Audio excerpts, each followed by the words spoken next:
morning. It is a Thursday, about 7:30 a.m. This is way later than I would normally go to the gym, but we were up last night watching the Love is Blind reunion, so literally the only reason I will stay up past 8 p.m. But today I've got an upper body session, and then at some point during the day I'm gonna do an hour walk because this is a non-dance day, so I always like to get some kind of cardio in unless I'm resting. And then I've got a very important meeting for something that is in the works for 2026. But I thought I would also chit chat throughout the day about why I train the way that I do and a little bit of my journey getting here, because I know that it is still something that's so new in the dance industry, as you know, a ballet dancer that lifts heavy, goes to the gym, isn't afraid to, you know, push themselves and challenge themselves in ways that are very different from our traditional cross training. So I thought it would be more fun to take you along and kind of show you and talk about it rather than just like sitting and talking about it. There will probably be some like sit down chit chats to come, but I feel like I woke up today and I was like, you know, I want to take you along for this. I'm also excited because last week I majorly PR'd and hit 40s on flat bench, so I would love to hit that again. But yeah, I've already had some pre-workout fuel, which is a non-negotiable for me every day. I wake up, I eat first thing, so I will usually have a banana and some Sprout Living protein powder. This is my favorite one for first thing in the morning. It's coffee protein actually, it's delicious. And one of you asked on one of my videos what protein I use. So this is it. It's called Sprout Living and it's completely plant-based, so all natural ingredients. So even just in this one, it's like pea protein, sunflower protein, pumpkin seed protein, a bunch of kind of like spices like cinnamon, different roots. It's very natural and you can't even like taste it though. Like it doesn't taste like weird and earthy. I personally love when things taste like really delicious but also like they're good for you.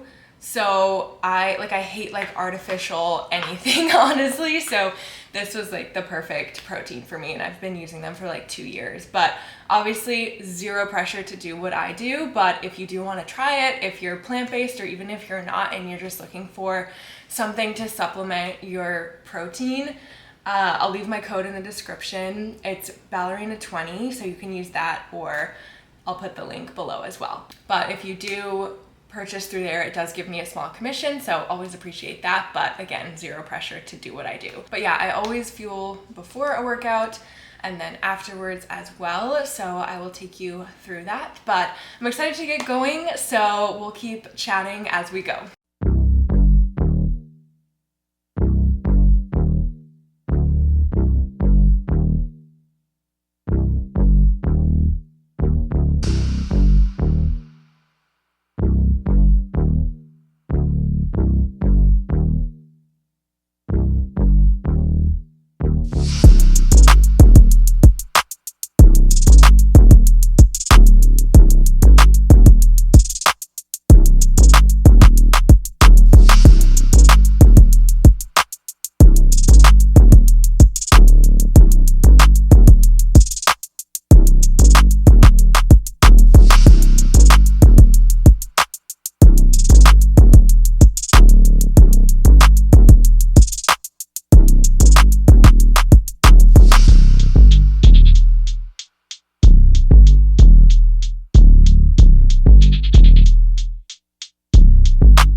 Okay, hello. I am back from the gym.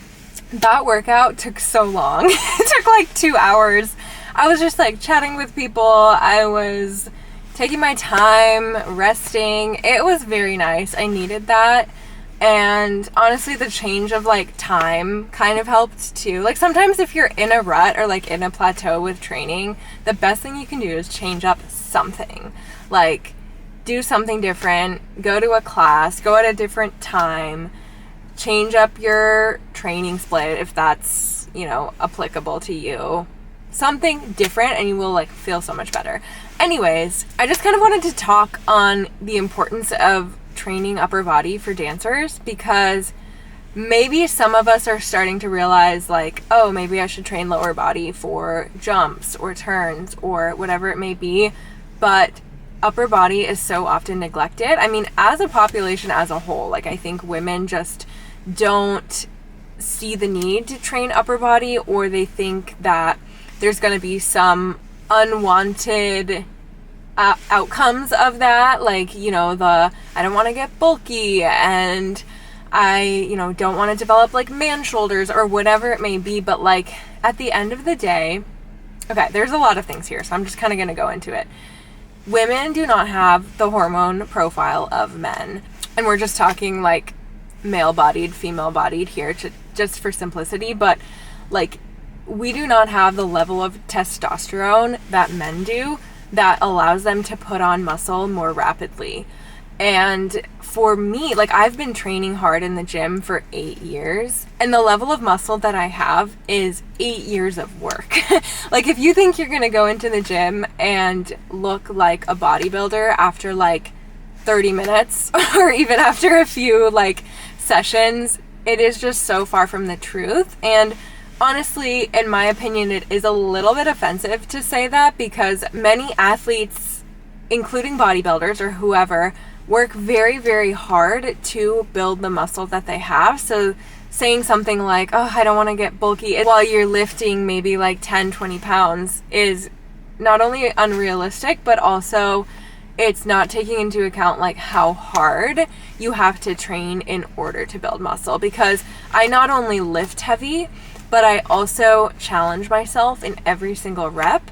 I train not always to failure, but often pretty close to failure, like maybe 1 to 3 reps in reserve, which is the amount that I could do if I wanted to push myself to the extreme. But the excuse of I don't want to get bulky is very outdated in my opinion. And the other factor that I should touch on is nutrition. So the term bulk comes from bodybuilding, where you're either bulking or cutting, or you're in a maintenance phase. If you're bulking, you're eating a surplus of calories. So you are purposely eating more than your body needs at that time to put on weight, including the muscle that you're trying to build. And then in a cutting phase, you're in a deficit. So you are under eating or restricting essentially in order to lose the body fat. That's like the ideal in the bodybuilding world. So that's where those terms come from. So most dancers also don't eat in a surplus of calories. In fact, under eating is way, way, way more common in the dance world. So that issue of like bulkiness that I have come across repeatedly in my career as I've been trying to spread this message, it comes down to 2 reasons why that is very unlikely, aka the hormones and your nutrition. So all of that considered, also so many additional factors that I could get into. Like, how hard are you actually training? Are you following a progressive plan? What is your nutrition like? Maybe your nutrition isn't really supporting your goals, whether they are performance-based or aesthetic. What is your age? What are your stress levels? And even genetically, how fast do you gain muscle? I mean, a lot of people try to put like the genetics thing on me, but if you see photos of me before I started lifting, like I was down a very different path. If we are going to talk about the aesthetics, since we brought it up with the bulkiness thing, Like, I was on a very different path to go into a mostly sedentary career with medicine. If you don't know my story, I was pre-med in college. I went fully all the way through. I got a medical school acceptance that I then gave up to pursue dancing professionally and starting my business to train dancers. But I was on a path to, become a doctor and be very sedentary, and I probably would have figured out some sort of exercise routine along the way, but if you see pictures of me, I was on a path to look very, very different. If we're just talking genetics, I built my body through hard work, rep by rep, and I've even seen steroid accusations, and I'm just like, what is going on? Why would I be taking steroids as a professional dancer? It just doesn't make any sense. People will blame literally anything except hard work. And that is what I have come to learn over the years in, my career as a dancer, in my career as a trainer, and just a woman. So, long story short, you will not gain an insane level of muscle mass that will make you look bulky if you train upper body. It is also essential for dancers to have that upper body strength. If you think about port de bras, if you think about turns, if you think about just your general posture, as well as supporting everything that we do below with our legs. So even in jumps, how sometimes you'll get a correction, hold your upper body stronger. It's all part of the picture. And my dancers who train with me in my app, tell me how much they love my upper body days, because it is so empowering too. You saw me benching those 40s today and how happy I was. It is such an amazing feeling to know that you are the one pushing that weight, that you are capable of it, that you are strong enough to do something that most people don't do. And that kind of confidence, that level of empowerment carries over to every area of your life. And that is why I am such a big proponent of lifting. Yes, there are the strength benefits, there are the performance benefits, there's the injury prevention benefits, but the level of empowerment that you feel, nothing can compare. And you just need to try it for yourself. And as always, if you want to train with me, I'll drop the link to my app in the description. But I gotta go in and eat and get ready for my meeting.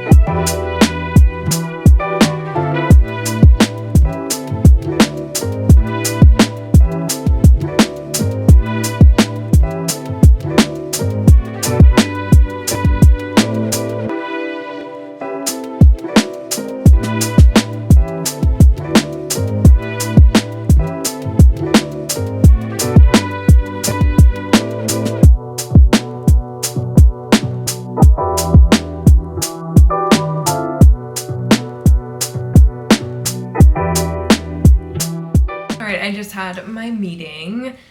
So many exciting things in the works that I won't be able to share for a while, but just know that 2026 is the year. We are making everything on our vision board come true.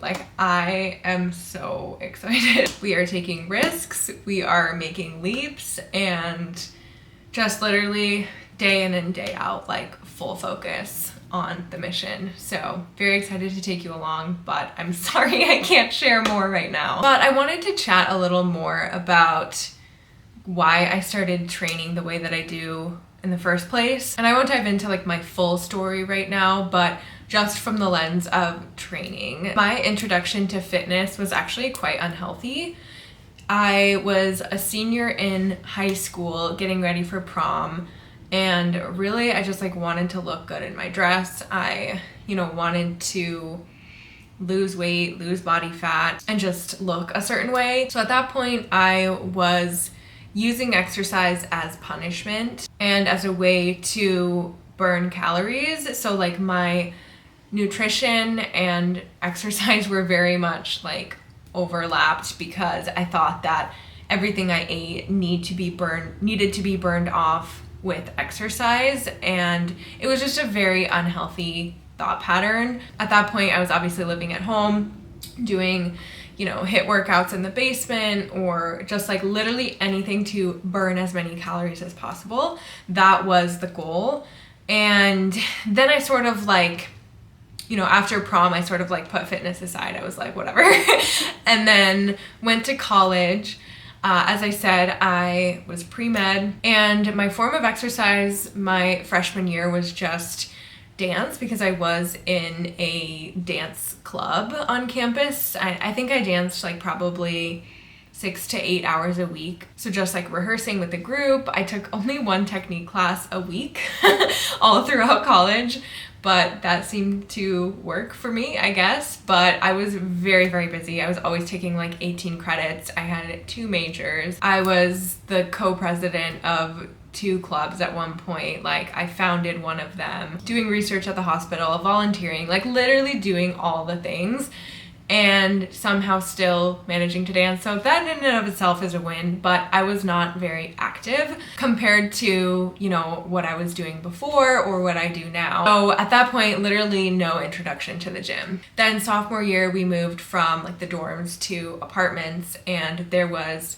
a gym in the basement of our apartment. So I started experimenting with some light dumbbells, just doing like bicep curls, lunges, like the most basic stuff that I like found online.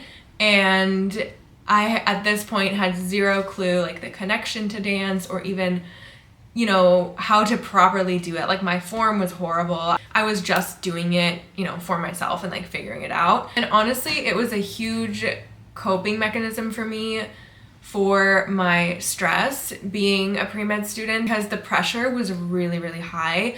I went to the University of Michigan, so being pre-med at that university was like kind of just signing yourself up for constant stress. And it was very competitive. You know, there was just like so much pressure to excel, both from just like other students and the pressure I put on myself.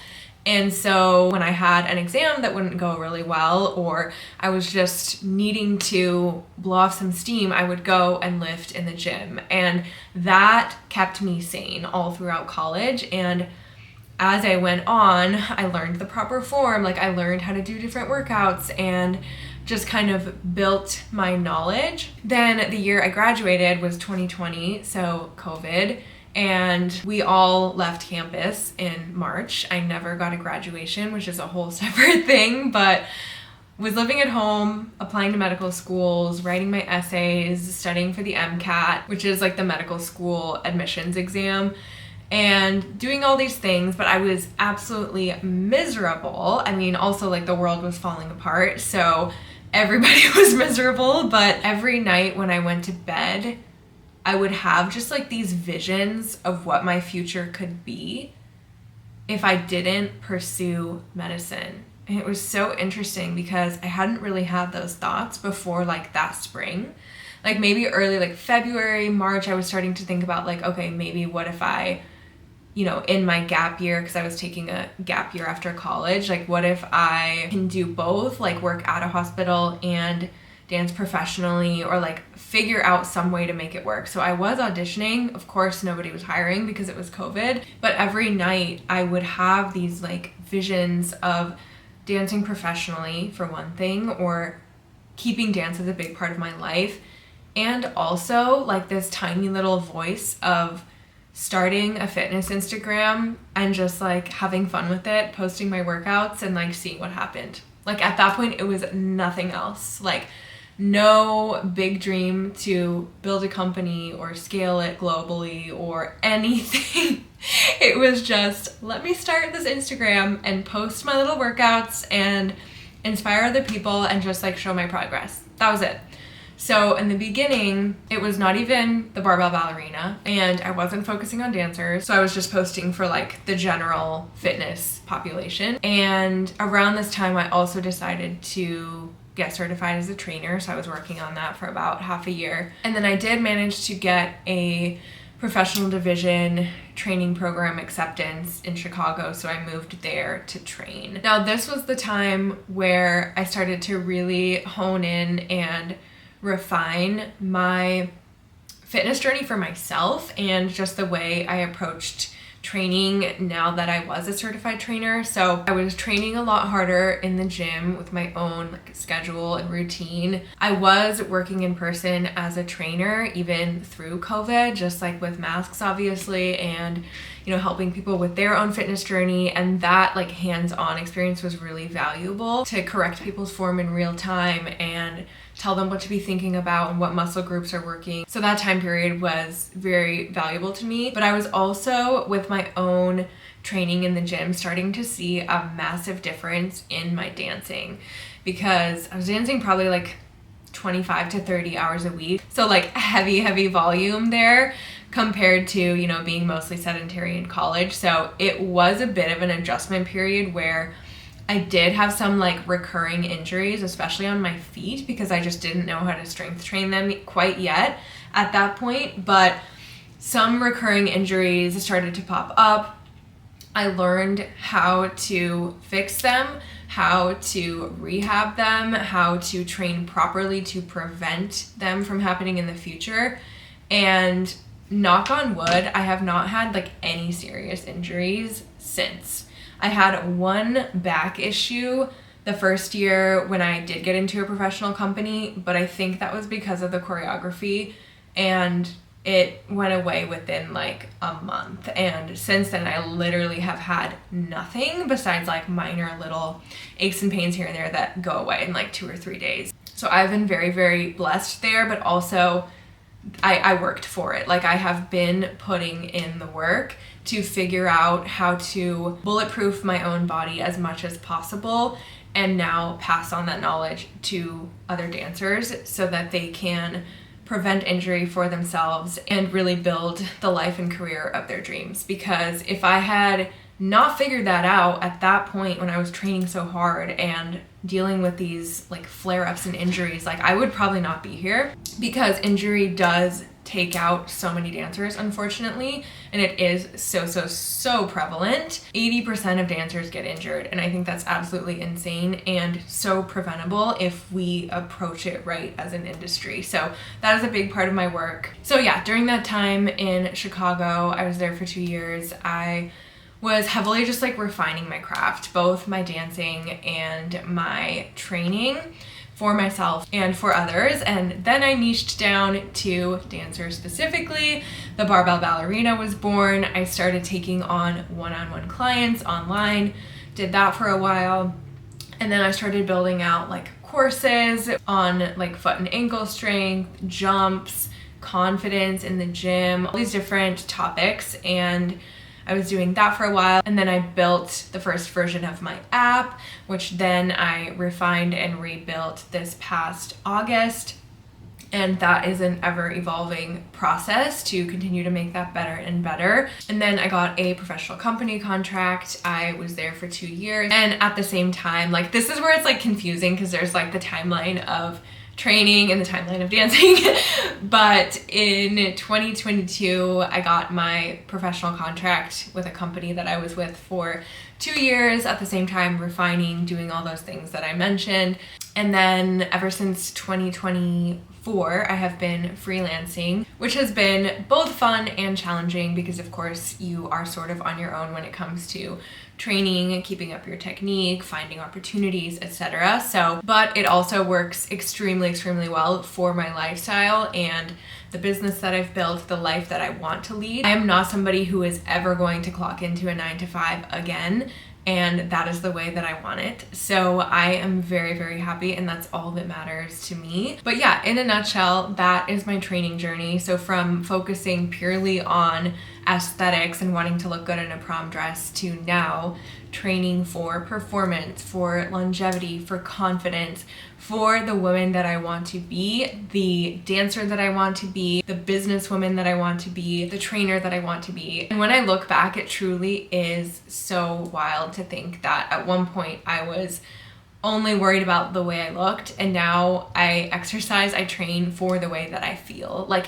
if you were to strip away the muscle that I've built, or the strength, or everything, I would still do it because of the way it makes me feel. Like I was talking about earlier, after my workout, just the feeling of empowerment after you complete a workout, there's nothing like it.